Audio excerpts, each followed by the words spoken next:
오래간만에 온 가족들이 또 친지들이 모여서 함께 사랑의 교제를 나누셨을 것입니다.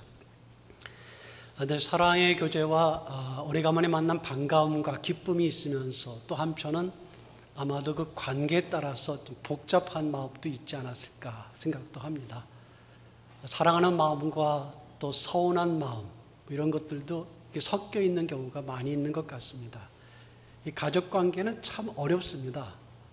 누구도 이 가족 관계에 있어서 늘 승리한다 이렇게 말할 수 있는 사람이 없습니다. 어쩌면 가장 어려운 일이 가정에서 일어나고 가정의 관계에서 가장 우리가 고통을 당하기도 합니다. 이 가정을 가장 그리스도 안에서 아름답게 이끌어갈 수 있는가, 그리고 이 가정 관계에서 성공할 수 있는가, 이것은 어떤 면에서는 가장 우리의 신앙의 꽃이 또는 열매가 가정에서 피워진다라고 볼 때야 가능할 것입니다. 오늘 말씀도 그러한 가정의 말씀 가운데 부모와 자녀의 중요한 말씀을 다루고 있습니다.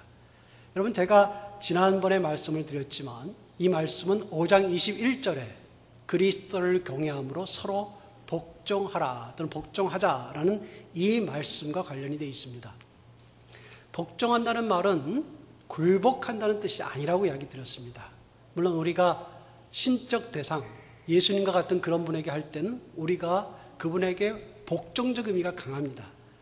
그러나 이 말에 서로 복종하다고 했을 때 이 말의 의미는 자신을 밑에 두고 상대를 존귀하게 여기는 태도다, 그런 마음이다라고 이야기 드렸습니다.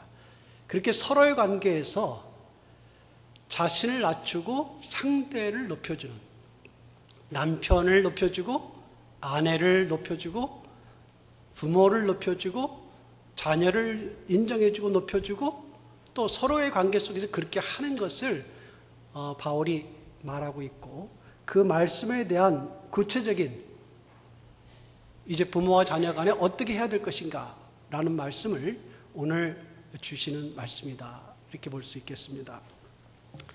먼저 자녀들에게 주시는 말씀이 있습니다. 굉장히 중요한 교훈이죠.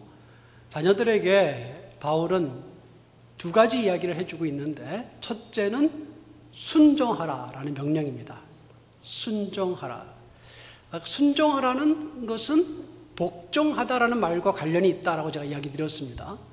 근데 복종하다와 순종하다의 이 말의 뜻은 한국말의 뜻이나 한문의 뜻보다도 원래의 본문이 쓰여진 그 어휘, 말의 뜻은 이런 뜻이 있습니다. 아까 복종하다는 자신을 밑에 두다라는 건데 이렇게 이야기했죠. 순종하다는 밑에서 듣는다입니다. 원래 뜻이요. 여기서 순종하다라고 번역된 이 말이 밑에서 듣는다. 그 말은 청종하는 것입니다. 청종하는 것입니다. 즉 부모의 말을 청종해서 듣는 것을 강조합니다. 부모를 존중하는, 부모를 정말 높여주는 중요한 방법이 뭐냐라고 했을 때 첫 번째가 바로 이 부모의 말에 청종한다. 청종하라. 잘 듣고 그 마음을 헤아려라. 여러분, 부모된 입장에서 자녀들이 그렇게 해주는 게 좋습니까? 안 좋습니까? 물어볼 필요가 없죠. 겉으로는 위해 주는 것 같은데 사실은 부모의 말을 귀담아 듣지 않는다? 여러분, 마음이 아프죠? 부모에게 청종하는 게 얼마나 중요한가. 이 부모에게 청종하는 것은 하나님께도 마찬가지예요. 하나님께서도 우리가 하나님께 나와 예배를 많이 드리고 기도를 많이 하는 것을 좋아하지 않는 것은 아닙니다. 우리 부모가, 또 부모된 우리가, 자녀들이 우리에게 와서 자꾸 만나주고 또 좋은 걸 사주고 먹을 걸 사주고 이렇게 하면 기분이 좋죠. 그게 나쁜 게 아니에요. 참 좋습니다. 하나님께 대해서도 우리 예배를 자꾸 드리고 기도하는 것 하나님 싫어하지 않으시겠죠. 그런데 더 중요한 게 뭐냐? 하나님의 뜻을 헤아리고 하나님께 듣는 것입니다. 그래서 종교개혁이 바로 거기서 일어난 것입니다. 미사를 화려하게 드려요. 근데 하나님의 말씀을 분별하고 하나님의 말씀을 들으려는 그런 시간이 없습니다. 또 그렇게 하지 않습니다. 많은 종교적인 예식을 하지만 실제로는 하나님의 뜻이 무엇인지 하나님께서 말씀하신 뜻을 듣지 않는 그런 일 때문에 사람들은 더 어리석어져 갔습니다. 그래서 종교개혁은 말씀으로 돌아가지 않습니까? 성경으로 돌아가지 않습니까? 그래서 종교개혁 이후에 특히 우리 개혁교회는 설교에 비중을 크게 두었습니다. 왜요?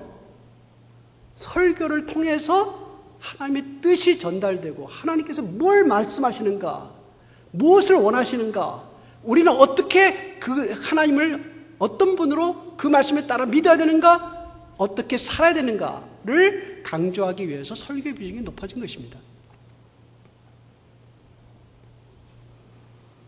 우리가 부모님을 맛있는 것을 사드리고 자주 만나드리는 건 굉장히 중요하지만 오늘 말씀의 첫 번째는 뭐라고요? 청종하는 것. 그 말씀을 귀담아 듣고 따르려는 것. 이것을 첫 번째 자녀들에게 명령으로 주셨습니다. 이 말씀과 관련해서 주 안에서 순종하라 라고 말씀하시는데, 주 안에서라는 말이 고대 사본에는 있는 것도 있고 없는 것도 있습니다. 그러니까 이 학자들 간에는 주 안에서라는 이 말이 원래 바울이 쓸 때 있었느냐 없었느냐로 논쟁을 계속하고 있습니다. 그러나 중요한 것은 주 안에서라는 말이 이 말씀에 상당히 정신적으로 부합합니다. 왜냐하면 주 안에서라는 말이 들어갈 필요가 있다, 또는 적어도 그 말씀이 없었더라도 주 안에서라는 말이 중요하다고 볼 수 있는 것은 우리 인간 부모가 완전하지 않기 때문입니다. 여러분, 부모의 말씀을 우리가 청종한다, 또는 우리가 부모로서 우리의 말을 청종하게 해야 된다라고 생각할 때 우리 말이, 부모로서 우리 말이 완전한가라는 거예요. 완전합니까? 불완전하죠. 또 우리 부모님께서 말씀하시는 그 말씀이 완전합니까? 완전하지 않는 게 너무 많습니다. 근데 어떻게 청정합니까? 그래서 주 안에서 청정하라는 말이 맞는 것입니다. 왜요? 주 안에서라는 말은 부모님께서 우리에게 윤리적이지 않는 것을 혹시 말씀하시거나, 그런 분이 없겠지만, 또는 신앙적이지 않는 것을 이야기하시거나, 그럴 때는 꼭 우리가 들어야 되는 것은 아닙니다. 그래서 주 안에서 청정하라는 말씀이 맞는 것입니다. 그런데 이것은 또 다른 측면에서 거꾸로 주 안에서 청정하라, 순종하라는 말은 부모님이 불완전하다, 그럼에도 불구하고 주님께서는 그 부모의 뜻을 헤아리고 그 부모님의 말씀에 귀를 기울여 들으려고 노력하라고 명령하셨다라는 거예요. 이해하십니까?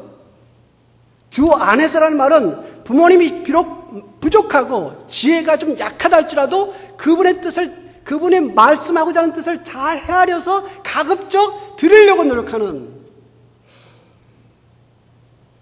청종하려는 것, 그런 노력과 자세, 다시 말해서 부모님을 존중해드리는 것, 그것이 주 안에서 순종하라라는 말씀일 수 있습니다. 이것을 바울은 뭐라고 이야기하냐면 이것이 옳다 이렇게 이야기했습니다. 옳다라는 말은 의롭다라는 말입니다. 본래 쓰인 말이 그걸 옳다라고 번역했는데요. 의롭다. 왜 의로우냐?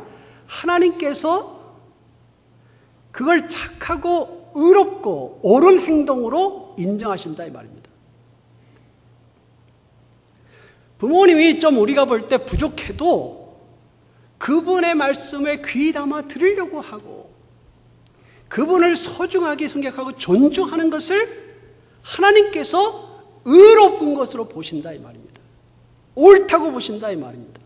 그렇게 하지 않는 것을 부모님이 그런 말 우리가 부모님 말씀 들을 이유가 없어라고 생각하면서 마음을 닫고 마음대로 하는 것을 옳지 않다라고 본다 이 말입니다. 그럼 불의하다 이렇게 본다는 것입니다. 부모의 말에 청종하는 것을 비록 부족함이 있어도 청종하려고 하고 존귀 여기는 것, 그것을 하나님은 의로운 것이다, 옳다, 이렇게 보신다 이겁니다. 그러니까 사실은 이 하나의 말씀과 관련해서 이렇게 말할 수도 있습니다. 부모님께 청종하는 사람은 하나님께 청종하는 사람이다. 이렇게 말할 수 있겠죠?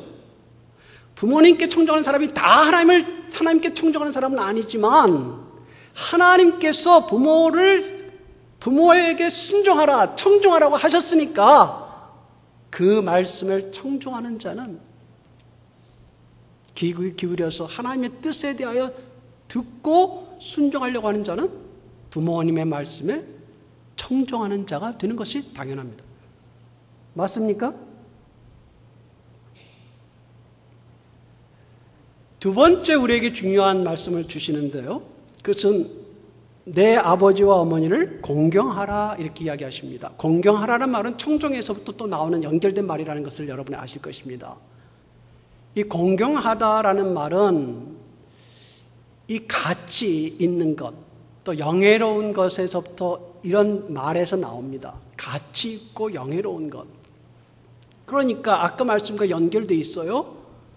부모님이 부모님이기 때문에 우리에게 주신 부모님이기 때문에 그분들을 영예롭게 생각하고 그분들의 가치를 인정하라 이런 말이 됩니다. 부모님이기 때문에 존중받아야 된다라는 뜻입니다. 이 말씀은 똑같은 말씀이 어디에 쓰이냐면 하나님을 공경한다라는 말과 똑같은 단어입니다. 그래서 예수님께서 아버지를 공경하는 것 같이 아들을 공경하게 한다 할 때도 이 말을 썼고요. 또 하나님께서 이 사람들이 입으로는 나를 공경하지만 어떤 번역엔 존경이라고 번역했습니다만 존경 같은 말이었습니다. 이 말이 입으로는 나를 공경하지만 마음은 내게서 멀다라고 말할 때도 이 공경이라는 말을 썼습니다.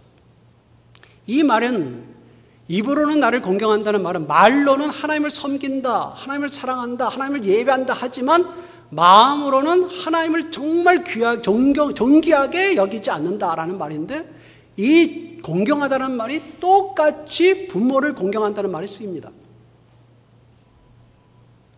그러니까 이 부모를 공경하는 것은 어떤 면에서는 하나님의 공경과 연결되어 있다. 그렇게 봐도 됩니다. 여러분 부모를 공경하라는 이 말씀은 10계명의 몇 계명이죠? 몇 계명입니까? 5계명이죠. 5계명. 모른 척 하시나요? 5계명입니다. 제가 계명을 간단하게 요약해 드리겠습니다. 1계명은 내 앞에 다른 신을 두지 말라. 2계명은 우상을 만들지 말라. 3계명은 내 이름을 망령되게 끼지 말라. 4계명은 안식일을 지켜 거룩하게 하라. 그렇죠? 이 4개의 계명이 하나님 계명입니다. 하나님과 관련된 계명이고요. 그 다음에 5번째 계명이 내 부모를 공경하라. 6번째 살인하지 말라. 7번째 간음하지 말라. 8번째 도둑질하지 말라. 9번째 내 이웃에 대하여 거짓 증언하지 말라. 10번째 내 이웃의 것을 탐하지 말라. 이 감탄들을 안 하셔요. 제가 이렇게 암기력이 좋지 않습니다. 모처럼 외웠습니다, 제가. 예. 그런데요, 앞에 4개가 하나님 관련된 계명이고, 그 다음 6개가 사람 관련된 계명입니다. 그렇죠? 그런데 이 중간에 있는 4번째 계명과 5번째 계명에 공통점이 있습니다. 그것은 뭐냐면, 이 하나님 관련된 계명의 마지막인 4번째와 사람 관련된 계명의 첫 번째인 제5계명의 공통점은 하나님과 사람 이야기가 같이 나오는 것입니다. 안식일의 계명이 내가 쉬니 너희도 쉬어라. 이게 하나님을 위한 것이기도 하고 사람을 위한 것이기도 하다는 뜻입니다. 그 말은 물론 모든 계명이 다 그렇지만 어떤 면에서는 그러나 이것은 좀 더 직접적으로 그렇습니다. 예수님께서 말씀하셨죠. 너희가 안식을 위해서 사람이 안식을 위해서 있는 것이 아니라 안식일이 사람을 위해서 있는 거다. 이 안식일이 사람과 관련되어 있고 하나님과 관련되어 있는 것입니다. 그래서 그 중간에 위치한 것으로 이해됩니다. 그런데 이 다섯 번째 부모 공경의 계명이 또 딱 그렇습니다. 내 부모를 공경하라. 그리하면 내 하나님 여호와께서 너에게 이 땅에 주신 땅에서 장수하리라. 이렇게 말씀하시는데 하나님의 이야기와 우리 인간의 이야기가 같이 등장하는 부분입니다. 제가 그걸 굳이 강조하는 이유는 6계명에서 10계명까지는 하나님 이야기가 없습니다. 아주 흥미로워요. 하나님과 사람이 같이 등장하는 부분이 이 4계명과 5계명인데 무슨 말이냐면 제가 강조하려고 하는 것은 이 5계명이 하나님과 직접 관계되어 있는 계명이다라는 뜻입니다. 제가 그걸 말씀드리고자 하는 거예요. 공경하다라는 말이 하나님에 대한 공경이라는 말이 부모 공경에다 쓰인 것처럼 지 5계명이 하나님과 사람의 연결되는 계명이다라는 것입니다. 그만큼 중요하다, 중요하지 않다? 중요하다는 뜻입니다. 그래서 하나님을 공경하는 자가 부모를 공경합니다. 맞습니까? 하나님을 공경하는데 우리에게 주신 부모를 공경하지 않는다? 이 말이 성립이 되겠습니까? 아닙니다. 그렇지 않습니다. 하나님을 공경한다면 아까도 하나님을 청종하는 자가 부모에게 순종하라는 그 명령에 순종하듯이 하나님을 참으로 공경하는 자가 우리에게 주신 육체의 부모를 공경하는 것입니다. 그러면 우리 신앙이 자랄수록 우리가 부모를 더 공경할 수 있게 됩니다. 이해되십니까? 신앙이 없어서 부모를 공경하지 못하는 것입니다. 부모를 소홀히 대하는 것은 하나님을 사랑하지 않기 때문일 수 있습니다. 보이는 형제를 사랑하지 않고 보이지 않는 하나님을 사랑할 수 없다라고 요한 사도가 이야기했는데 하물며 보이는 부모님을 공경하지 않고 보이지 아니하시는 하나님을 공경할 수 있다?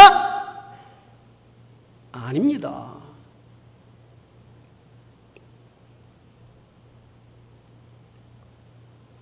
육체의 부모님, 그 부모님을 공경하는 것은 영의 아버지를 공경하는 것과 관계가 있고 땅의 부모님을 높여드리는 것은 하늘의 아버지를 높여드리는 것과 관계가 있습니다. 이것이 오늘 우리에게 주시는 중요한 말씀입니다.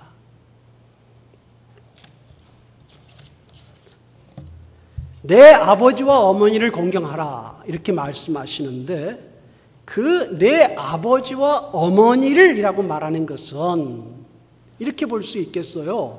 내 부모를 공경하라 이렇게 말씀하시면 되는데 조금 다르게 내 아버지와 어머니를 따로따로 붙여서 이야기하는 것은 우리 가운데 부모님 중에 어떤 분은 어쩌면 아버지가 어쩌면 어머니가 정말 공경받을 만하고 반대로 그 중에 한 분은 공경받을 만하지 않더라도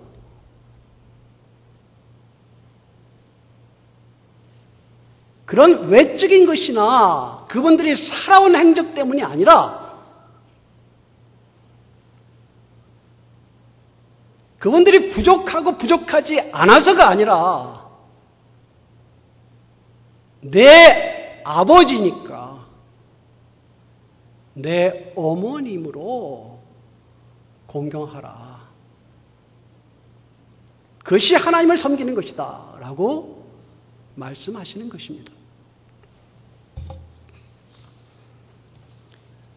이제 우리에게 하나님의 말씀은 이제 자녀로서 부모에게 해야 된다라는 말씀에서 이제 부모가 자녀에게 어떻게 할 것인가라는 말씀으로 주어집니다. 이 말씀은 한 절 짧습니다만은 중요한 내용이 담겨져 있습니다.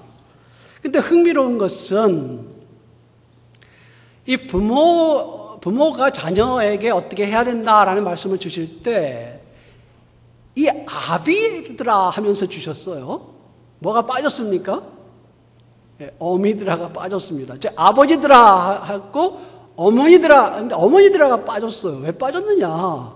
어머니가 가정에서 역할이 그 당시에는 작았느냐? 아니면 소외됐느냐? 그런 것은 아닐 겁니다. 왜냐하면 남자, 여자, 남편과 아내에서 아내가 상대적으로 어려운 상황에 있던 시대죠. 그래도 아내에 대한 이야기가 있고 남편에 대한 이야기가 있고 부모와 자녀가 상대적으로 권리가 없는 상황이지만 다 따로따로 주어지지 않습니까? 주종관계도 그렇고요. 그런 뜻은 아닐 것입니다. 아마도 저는 그렇게 보는데요. 어머니들에게는 이 말씀이 필요 없는 것 아닌가.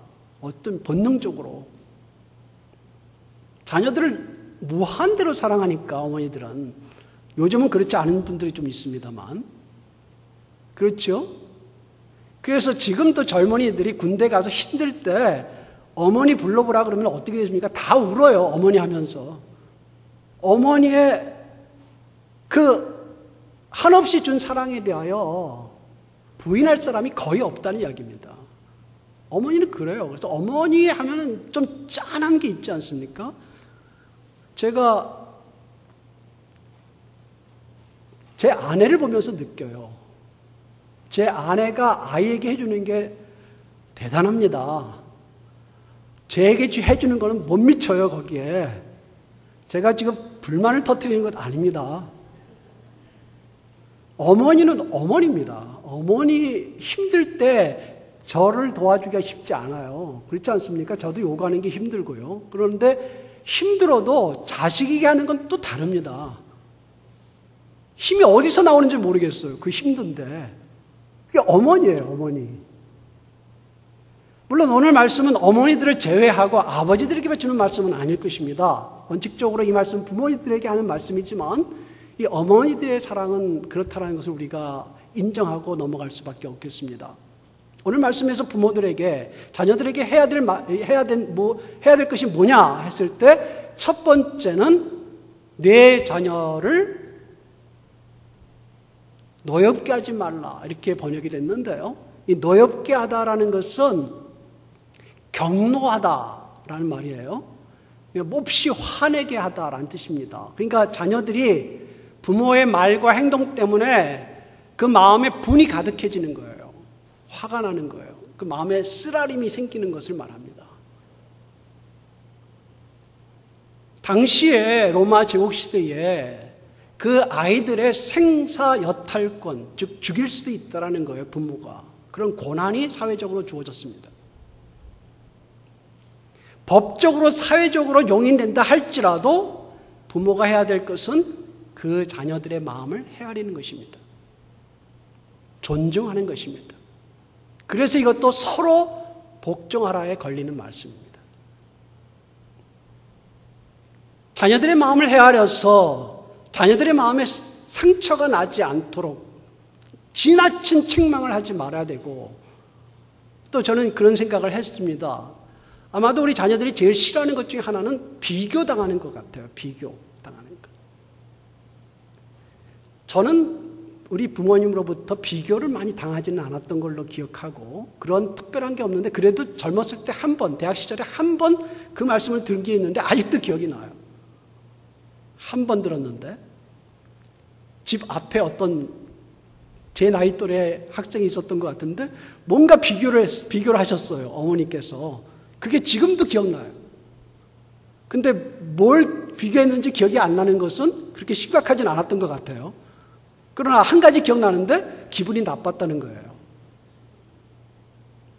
뭔지는 모르겠어요. 기억이 안 나요. 오래전이죠. 자녀들을 비교하는 것 상처를 많이 받습니다. 그 아이가 비록 부족함이 있어도 그 아이 자체를 존중해 주는 것, 축복해 주는 것, 격려해 주는 것. 이 비교와 함께 연결되어 있는 것이 뭐냐면 편애죠, 편애. 아들과 딸 누구를 더 사랑하는가? 아들 중에 누구를 더 사랑하고 누구를 사랑하지 않는가? 이것 때문에 상처를 받는 가정들이 많이 있죠. 이게 얼마나 상처가 되냐면 여러분 그 성경에도 어디서부터 출발할까요? 아브라함의 두 아들 이스마엘과 이삭, 또 그 다음에 이삭의 자식이었던 에서와 야곱, 편의 결과 어떤 일이 일어났습니까? 그리고 그 다음에 야곱의 12아들 중에서 편애로 인해서 어떤 일이 일어났습니까? 죽을 뻔하지 않았습니까? 요셉이 종으로 팔리지 않았습니까? 결국 그 상처가 지금의 중동 전쟁이 계속되는 싸움의 연원이거든요. 신앙적인 것을 떠나서 일단 이러한 편애는 어떤 면에서는 특별히 사랑하는 특별한 자녀가 있다는 것은 마치 부모가 한없이 사랑을 주는 것처럼 보이지만 이기적인 사랑입니다. 옳지 않은 사랑이거든요.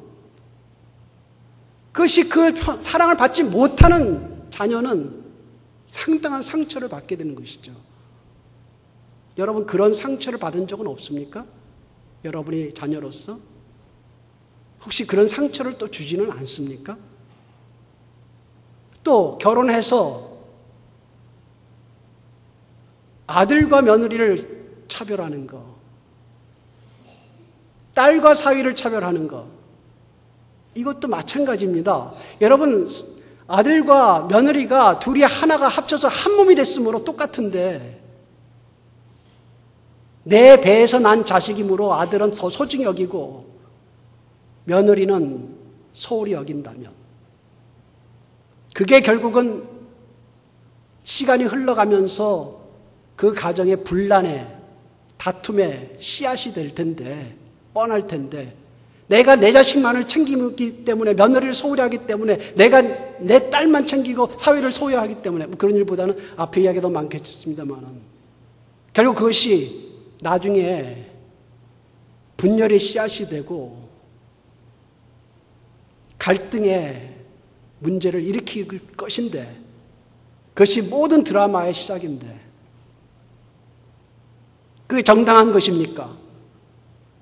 그것은 그렇게 하지 않은 그 다른 자식을 그 마음을 분하게 만들고 고통스럽게 하고 상처를 주는 것 아닙니까? 내 자녀를 결혼을 했든 결혼하지 않았든 다 노엽게 하지 마라.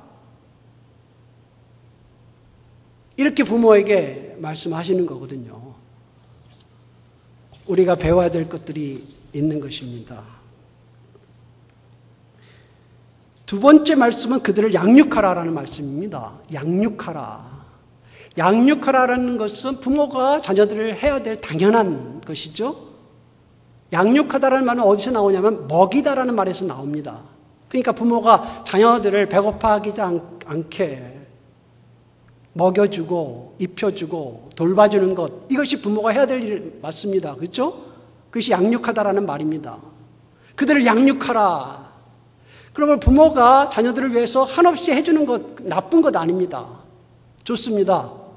먹을 것 주고 또 용돈도 주고 나중에 필요하다면 재산도 물려주고 좋습니다.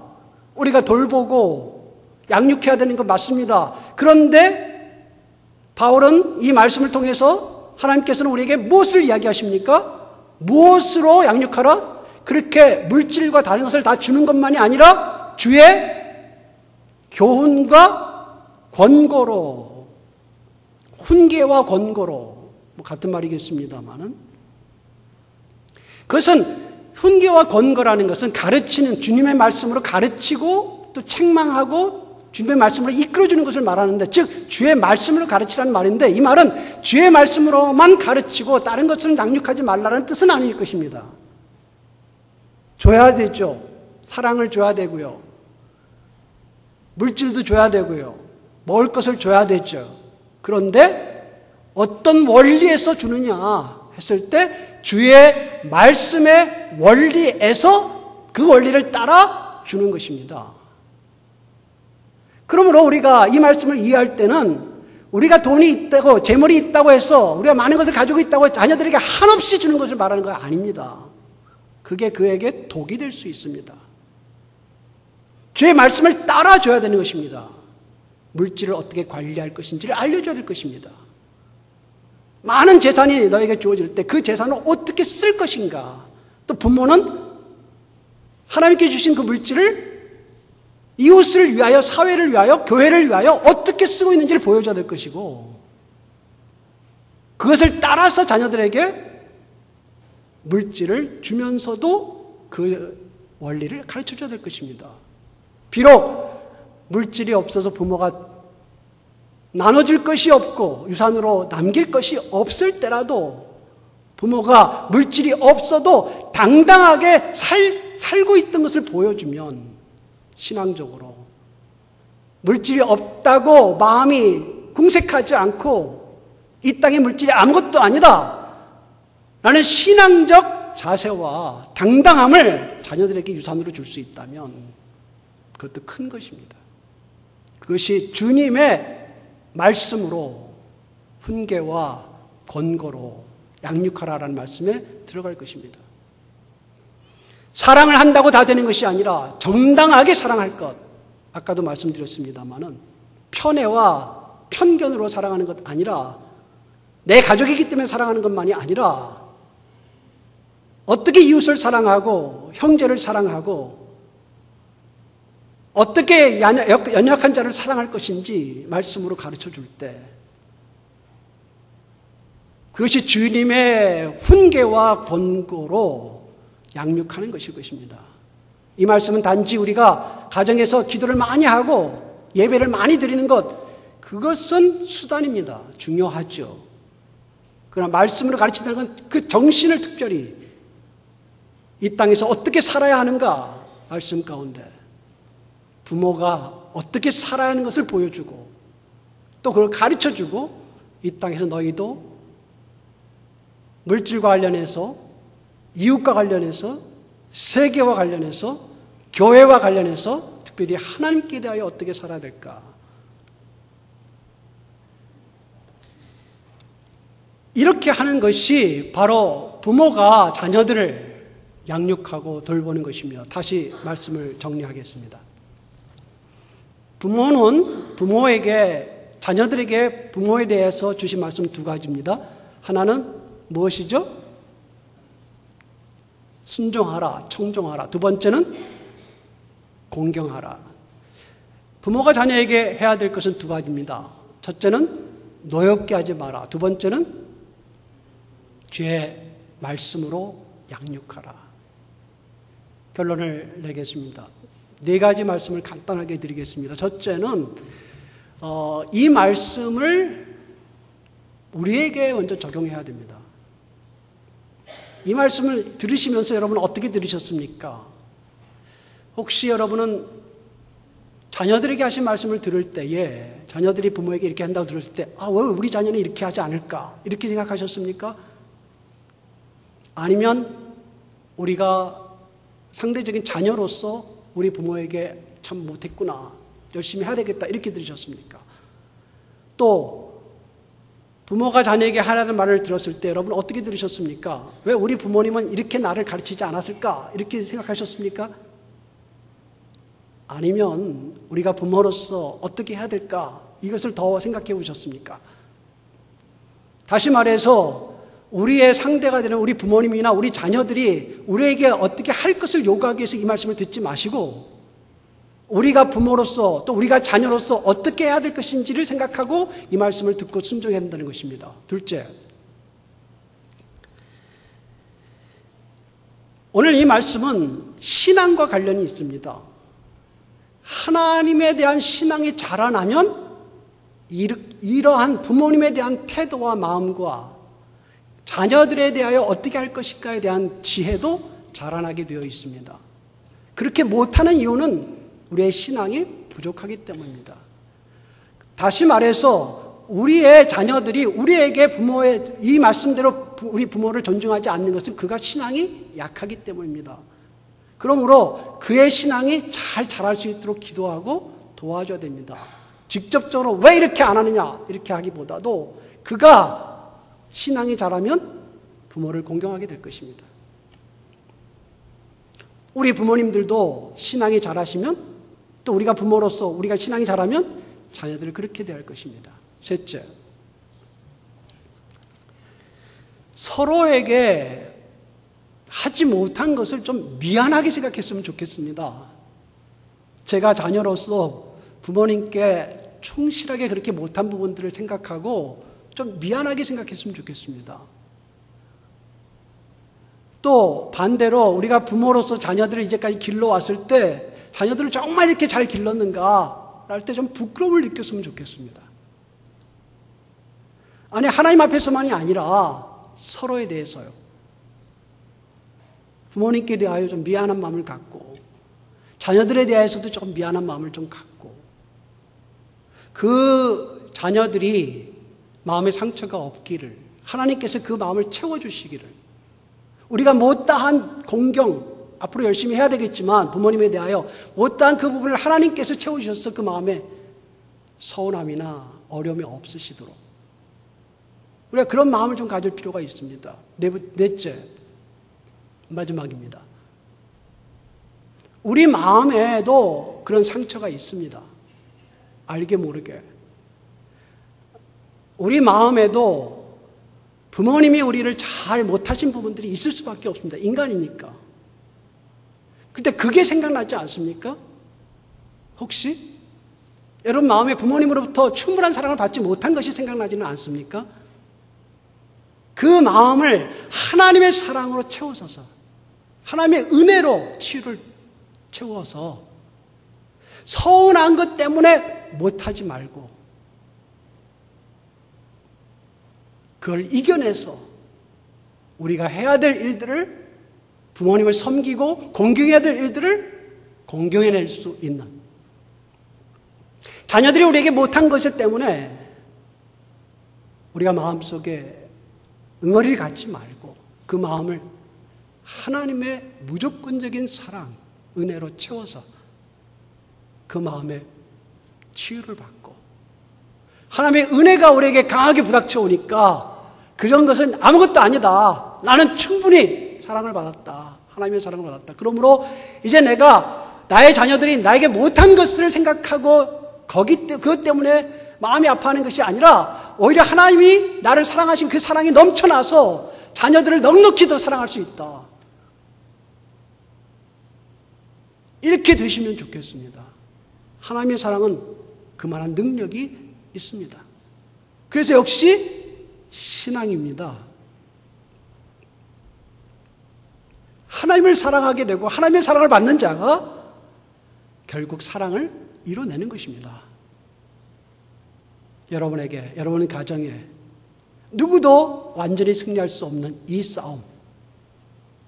그러나 여러분이 좀 더 부여하게 되고 이 일에 또 이 일로 인하여 축복이 있고 기쁨이 있는 아름다운 열매가 여러분에게 맺히는 그런 가정이 되시기를 주님의 이름으로 축원합니다. 기도하겠습니다.